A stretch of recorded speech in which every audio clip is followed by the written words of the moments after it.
afternoon once again to one and all. I'm so happy, extremely happy to meet you all. I was desperate to meet you all, my dear learners, students. So I'm back here again with a bang. Today we will start with the second lesson of NCERT book Beehive 9th standard, that is the sound of music. The sound of music, this lesson is divided into two different stories. Two different stories of two personalities, great personalities. We can say God-gifted personalities. So today I am going to share with you, teach you, explain you and inform you about Evelyn Glennie. Evelyn Glennie. This is the first part, Evelyn Glennie, first part of Sound of Music, that is Evelyn Glennie, written by Deborah Cowley. Written by Deborah Cowley. So now first we will know about the author. She was born in 1806. She is an Ottawa-based writer and broadcaster. Okay, so now let's have summary of the lesson. Here, one girl is there. That girl, she is too desperate. Since her very young age, she is desperate to make music her career. For her, music was everything. She just loved music. We can say that she was passionate about music. And one time her mother discovers that she is not able to hear anything. Firstly, it was when she was of 8 years of age, but she managed somehow to hide and conceal from everybody. We have some limitations or shortcomings. That time generally we don't like to let anybody know about that. We just try to hide it, whether it is deliberately or undeliberately. So, on purposely or without purpose, we try to hide things that shows our weaknesses. So, unintentionally, she hid that. Then, when she was 11 years old, she became profoundly deaf. Her marks also started deteriorating. That is, her grades came low. Then her mother also realized that she could not hear. Imagine a person who has to use her ears as career. She wanted to make music her career. And even then she was not able to make that because of her ears. She was profoundly deaf. Even her school needed to be changed. So one percussionist, Ron Forbes, he motivated. He saw that there is some capability in this girl. So I should try to inspire her. So that Ron Forbes, who is a professional in playing tabla and other music, percussionist, he motivated her. And then after motivating, she made music her career. She could not listen through her ears, but she trained her body to hear from the body. She trained her body in such a way that her body heard the music. Her body grasped the music. So she was there in London, Royal Academy of Music. She auditioned for that.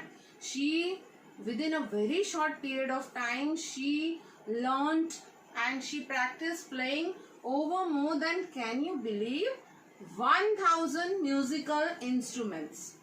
And she was so humble. She just liked to not hear her praise. Means she was like that, I should not be praised. I have done hard work and I have achieved this thing. So she was not at all proud.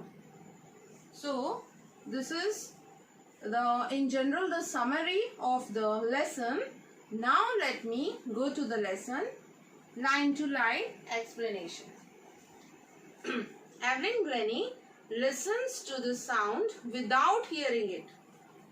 Rush hour crowds jostle for position on the underground train platform.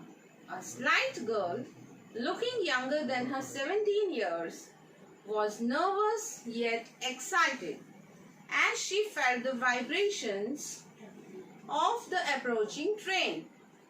It was her first day at the prestigious Royal Academy of Music in London, and daunting enough for any teenager fresh from a Scottish farm. But this aspiring musician faced a bigger challenge than most. She was profoundly deaf. This is the first paragraph of the lesson. Even if you people don't have books, you can install the apps, you can get the books, or you can just listen to this video also carefully. I can send you the PDF files also of the lesson. So first paragraph is started like this. Rush hour was there. It's a scene of a railway station, that is platform. One girl was standing. It is an underground train platform. One girl is standing. The girl was a very slight, means very thin girl was there. Not like me, obviously. So she looked younger than her 17 years. So now we come to know that she is of 17 years of age.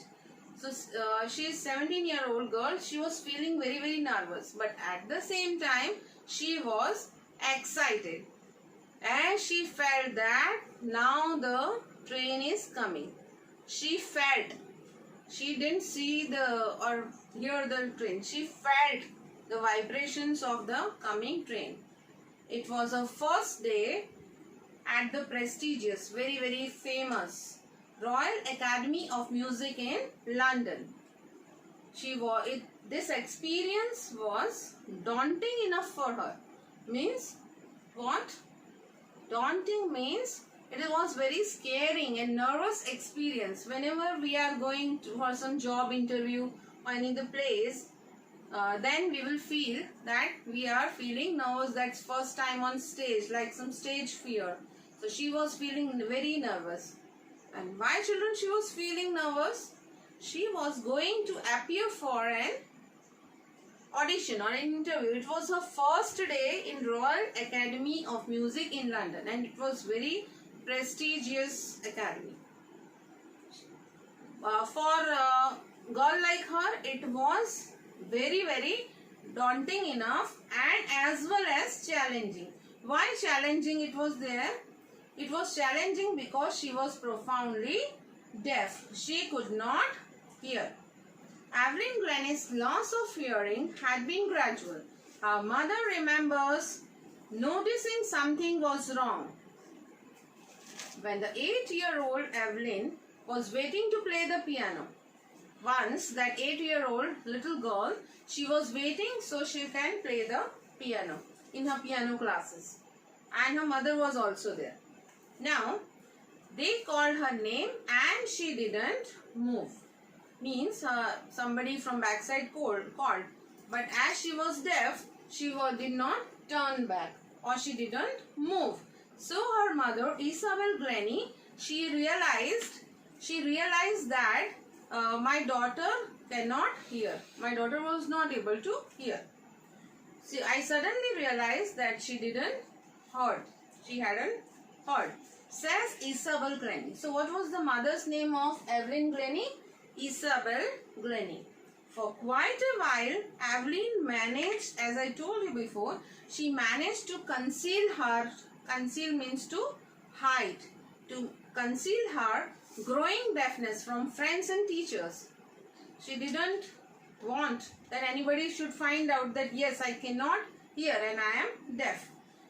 But by the time she was 11, her marks had deteriorated and her headmistress urged her parents to take her to some different school, because the schools are different for special persons, special children, okay, differently able people, we will tell them. to a specialist. First, the principal, the headmistress of the school, told the children that you just take her to a specialist, to show her that what is the problem actually. It was then discovered that her hearing was severely impaired. She had become totally deaf till that time. As a result of gradual nerve damage inside her ear, there was some problem and she was having a nerve damaged or destroyed. They were advised that she should be fitted with hearing aids. See people, those who are not able to hear, they have to put the fitting aid, hearing aid. They have to fit that aid. As you are putting nowadays that hands-free or speakers, like, they were advised that she should be fitted with hearing aids and sent to a school for the deaf. Now her school needs to be changed because she has hearing problem, so she should have the particular different school and different teachers. Everything suddenly looked black. To her, her world turned black when she came to know that really she has a problem. She is not normal like the other people. So she had a very, very bad feeling, says Evelyn. But Evelyn was not going to give up. She was not a girl who gives up easily. She still continued. She had in her mind that I have to learn music and I have to make music my career. She was determined to lead a normal life. She was not ready to accept that she has to live a different kind of life and pursue her interest in music. She wanted to continue with her interest in music. But otherwise, you see that music needs first of all ears, and she had the problem with the same. So ears, deafness and music doesn't go well with each other. One day she noticed a girl playing xylophone and decided she wanted to play it too. One day she had seen that one girl is playing xylophone. So even she wanted that I should also play this. She had interest in xylophone.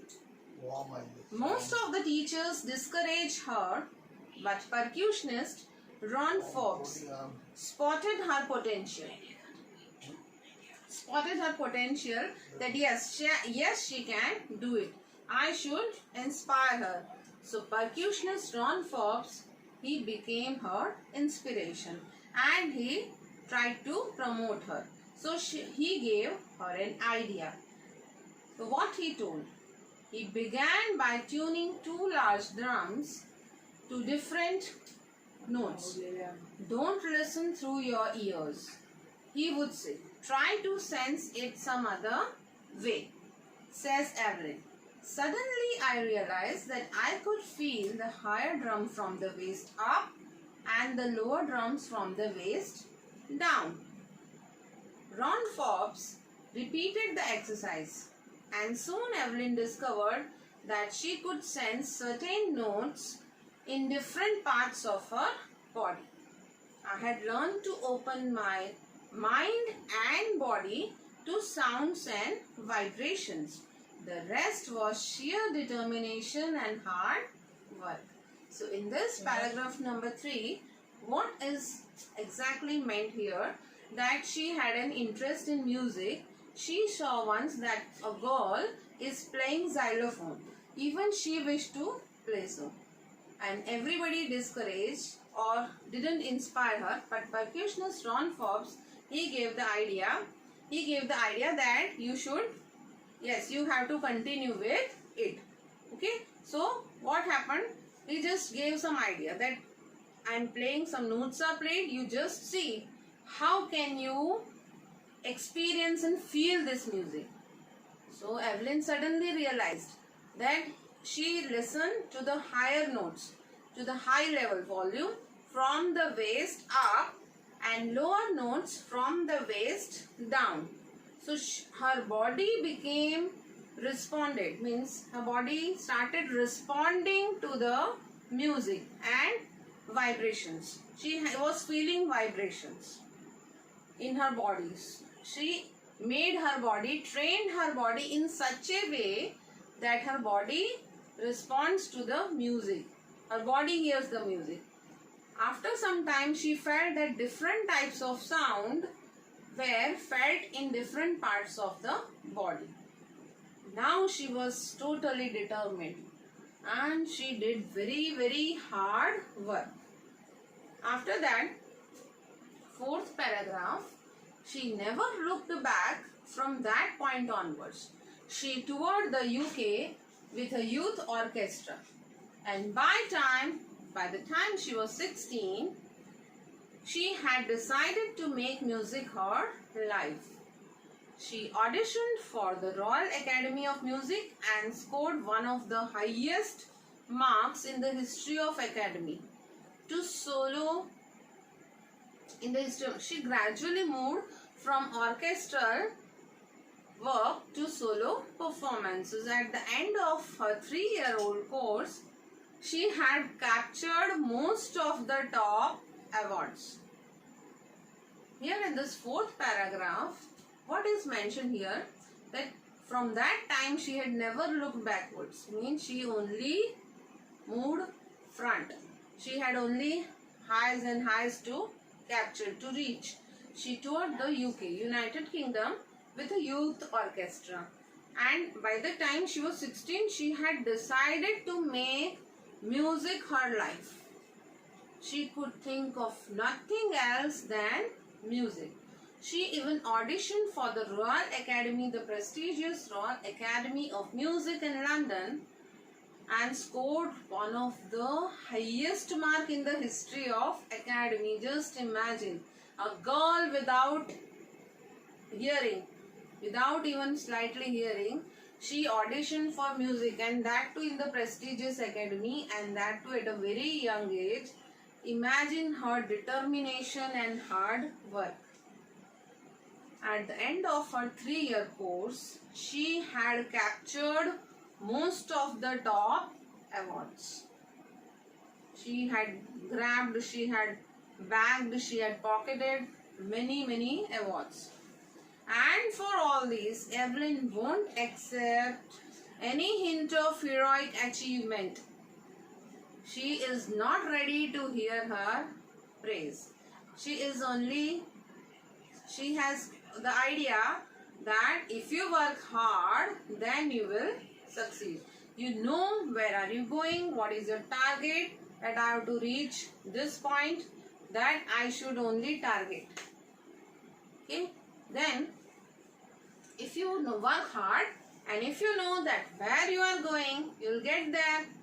And she got right to the top, the world's most sought after multi-percussionist, with a mastery of some 1,000 instruments and hectic international schedule.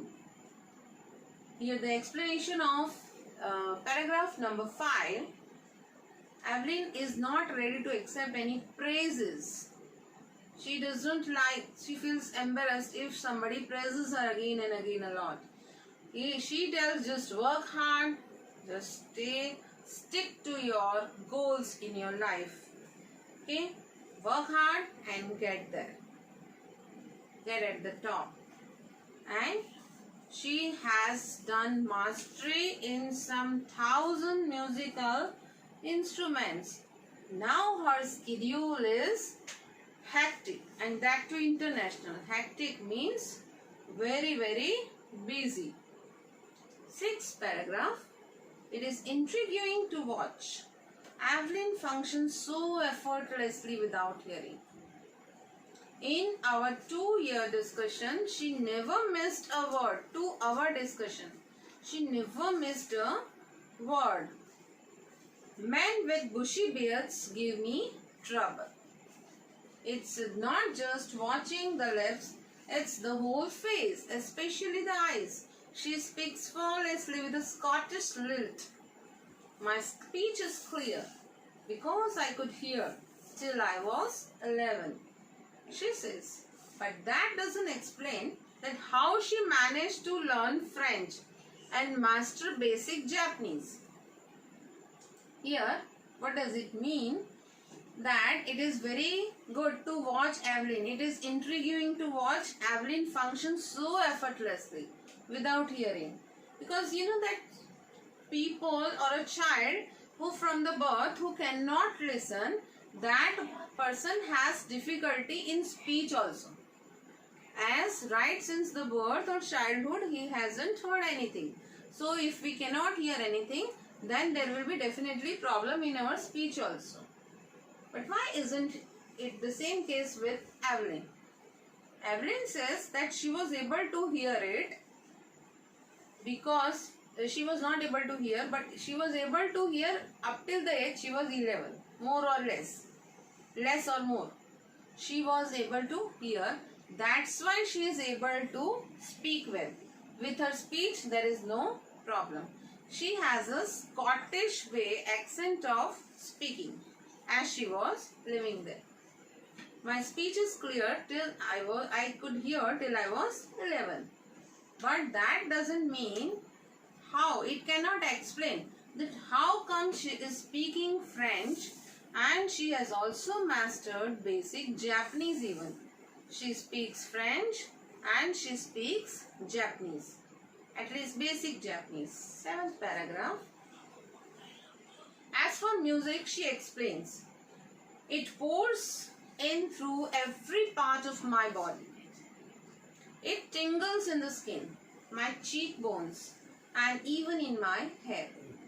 When she plays the xylophone, she can sense the sound passing up the stick into her fingertips. By leaning against the drums, she can feel the resonances flowing into her body. On a wooden platform, she removes her shoes so that vibrations pass through her bare feet and up her legs. So, what 7th paragraph conveys to us? As for music, she explains. She gives us the explanation that music pours throughout each and every part of my body. There is music. This music lies in me. It even tingles. It gives me some sensation, some stinging sensation. It gives me vibrations in my body. Like how students we feel when we hear our national anthem or something related to patriotism, any other thing, some ghostly stories. So she has some tingling sensation in her body. She likes it so much. Even in the cheekbones, even in her hair, she feels music in each and every part of the body. When she plays the xylophone, she can sense the sound passing from her fingertips. The sound is passing through all her body. She can feel the echoes of sound, resonances. Resonances means the echoes of sound. When she jumps or comes up a wooden platform without her footwear, that is barefoot. When she comes bare feet on the wooden platform, she even feels the vibrations passing up her body. For example, if I am not able to hear and I am leaning against something, a wall or blackboard, and somebody pats it, so I will feel the vibrations according to science. So she has managed her body to learn music, to get the music in herself. Not surprisingly, paragraph number 8, Evelyn delights her audiences. In 1991, she was presented with the Royal Philharmonic Society's prestigious Soloist of the Year award. The name is such big. Again, just look here. Royal Philharmonic Society's prestigious Soloist of the Year award goes to Evelyn Glennie, says master percussionist James Blades. God may have taken her hearing, but he has given her back something extraordinary. What we hear, she feels. far more deeply than any of us. That is why she expresses music so beautifully. One percussionist, James Blades, he says that what we hear, she is feeling that same thing. God has taken one thing but given a lot to her, means she is a God-gifted girl. Far more deeply she hears. She hears, but she hears far more better than us. She takes in through each and every part of the body. Sometimes we are hearing, then also we may not able to pay attention or get the whole thing. But the person who is not able to hear, he hears not by ears but by the whole part of the body. So they are more touchy, sensitive to other parts. Number 9 paragraph. Evelyn confesses that she is something of a workaholic. I have just got to work, often harder than classical musicians, but the rewards are enormous. Apart from the regular concerts, Evelyn also gives free concerts in prisons and hospitals. She also gives high priority to classes for young musicians. Anne Rickling of the Beethoven Fund for Deaf Children says, she is a shining inspiration for deaf children. They see that there is nowhere they cannot go. So this paragraph means, the explanation for this paragraph is, Evelyn confesses, she feels, she believes, she agrees, confesses to agree like that yes, I am a workaholic. I like to work and work and work. One who tries to work and keeps himself busy whole day then is known as a workaholic. She likes to do the work. She does not like to just sit and keep idle. Often harder than classical musicians. She works even harder than classical musicians work. But the rewards, whatever she gets, the feeling, the gratitude, the nice satisfaction, the pleasure, its reward is very good. She likes the work which she does. So she feels extremely happy. Apart from regular concerts, she also gives free concerts. Even she does the social work of giving free concerts in hospitals and prisons. She also gives high priority. In her priority list, the classes to learners like her, for the young deaf children or young musicians, other musicians, she gives the lessons, she gives the training to them. She gives the priority to this thing. Anne Rickling of Beethoven Fund for Deaf Children, she has said that she is a shining inspiration, that Evelyn Glennie is a shining inspiration to all. Because sometimes we feel tired or lethargic. Oh, how can we do? This work is so huge, it's so enormous. How is possible for us to do this work within a short period of time? But then they see upon Evelyn Glennie. Evelyn Glennie gives inspiration to us all. Even specially to the specially abled people, to differently abled people. She gives the inspiration that if she can do it, of course we can. There is nowhere that they cannot go. Even the specially abled people can reach where all can reach. Nothing can stop us from reaching to limit. Okay? Nothing can stop us from reaching up to a particular limit. Paragraph number 10, that is the last concluding paragraph of this part of Sound of Music, that is Evelyn Glennie. Evelyn Glennie has already accomplished more than most people twice her age. She has brought percussion to the front of the orchestra and demonstrated that it can be very moving. She has given inspiration to those who are handicapped. People who look up to her, they say, if she can do it, definitely I can. And not the least, she has given enormous pleasure to millions. Now, lastly, I would like to conclude that people look up to her, that yes, if she can do it, if being hearing impaired, she can do it, then obviously we can also do it. She is an inspiration for all. She is such a warm personality. She has brought the percussion from back seat, she has given front seat to the percussion in the orchestra. Okay, she has demonstrated that it can be also very worthy, it can be effective. So, Evelyn Glennie gives us inspiration to all. Now, at last, children, you just note down this vocabulary. So now, for the time being, I take leave of you. Hope to see you again soon. Please, please, please stay home, stay safe. Please take good care of yourself and don't forget to like, subscribe and share my channel. Bye-bye.